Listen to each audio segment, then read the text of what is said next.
বামপন্থী দেশপ্রেমিক সাম্রাজ্যবাদ বিরোধী সংগঠনগুলোর ডাকে একটা রোড মার্চ অনুষ্ঠিত হয়েছে এবং আমরা ছাত্র সংগঠন, বামপন্থী যত সংগঠন আছে, গণসংগঠন, সাংস্কৃতিক সংগঠন সকলেই রোড মার্চে অংশগ্রহণ করেছি। আমাদের দাবি খুবই সুস্পষ্ট, আমাদের এখানে এজেন্ডাও খুবই সুস্পষ্ট। আমরা এখানে জনগণের প্রতিরোধের কণ্ঠ হয়ে এই রোড মার্চে করছি, যার মূল দাবি হচ্ছে যে আমরা আমাদের চট্টগ্রাম বন্দরকে বিদেশিদের হাতে, কোনো সাম্রাজ্যবাদী শক্তিদের হাতে তুলে দিব না।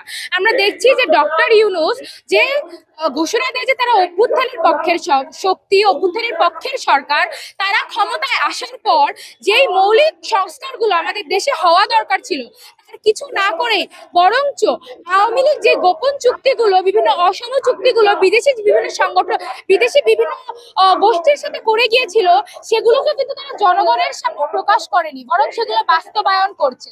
আমরা দেখলাম যে চট্টগ্রাম বন্দরকে ডিপি ওয়ার্ল্ড নামক একটা মাল্টিন্যাশনাল কোম্পানির হাতে তুলে দেওয়ার একটা পায়তারা চলছে, যার কোনো এখতিয়ার এই সরকারের নাই। সে নির্বাচিত হোক এবং অনির্বাচিত হোক, তাতে আমাদের কিছু যায় আসে না। আমরা স্পষ্টভাবে বলতে চাই, কোন নির্বাচিত সরকার এসেও বাংলাদেশকে সার্বভৌমত্বকে ঝুঁকির মধ্যে ফেলে দিয়ে বাংলাদেশের গণতন্ত্রের মধ্যে অন্যান্য বিদেশি বিভিন্ন শক্তির প্রবেশের পথ ঘটানোর কোনো সুযোগ তাদের নাই। কারণ আমরা কোনোভাবেই একটা রক্তাক্ত অভ্যুত্থান এই কারণে সংগঠিত করিনি যাতে করে আমরা আবার একটা ফ্যাসিস্ট রেজিমের দিকে, আবার একটা অগণতান্ত্রিক সাম্রাজ্যবাদী সম্প্রসারণবাদী শক্তিগুলোর উপরে ভর করে আসা কোনো সরকার দেশের জনগণকে শাসন করুক এমন কোনো পরিস্থিতি আমরা চাই না। আমাদের এই রোড মার্চের মূল কারণ হচ্ছে আমরা আমাদের দেশের মাটি, আমার দেশের বন্দরকে আমি রক্ষা করতে চাই।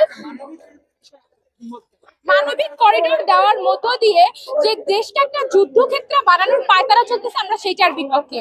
দেশের সার্বভৌমত্বকে কোনোভাবে ঝুঁকির মধ্যে ফেলে দিয়ে এখানে কোনো সিদ্ধান্ত গ্রহণ করা যাবে না। কোনো বিদেশি গোষ্ঠীকে তাদের ফায়দা উসুলের জন্য দেশকে কোনোভাবেই ব্যবহার করা যাবে না। যার কারণে আমরা মানবিক করিডোর এবং দেশের বন্দরকে বিদেশিদের হাতে তুলে দেওয়ার বিপক্ষে অবস্থান নিয়ে আজকে এই বন্দরকে, দেশের সার্বভৌমত্বকে রক্ষা করার উদ্দেশ্যে এই রোড মার্চ করছি।